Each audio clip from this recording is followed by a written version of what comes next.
নিয়ত যদি নেক হয় আর লক্ষ্য যদি সঠিক হয়, সফলতা আসবেই।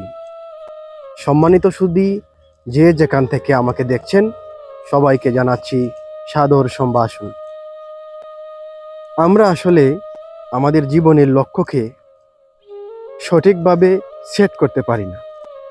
আপনি কোটিপতি হবেন, বিশ্বের সর্বশ্রেষ্ঠ ধনী হবেন, ওইটা আসলে লক্ষ্য না। মানুষ খালি হাতেই এসেছিল, আবার খালি হাতেই ফিরে যাবে তার রবের কাছে। সুতরাং আগে চিন্তা করে দেখুন আপনার লক্ষ্য কি কি হওয়া উচিত, আর আপনি কতটুকু সেটা অ্যাচিভ করতে পারবেন। আপনি কি পারবেন লেগে থাকতে? যদি আপনার পরিকল্পনা সঠিক হয়, আপনি সফল হবেনই। সুতরাং আগে নিজের লক্ষ্যকে সেট করুন আর চিন্তা করে দেখুন সেই লক্ষ্যটা কি নেক, ভালো। ধন্যবাদ সবাইকে।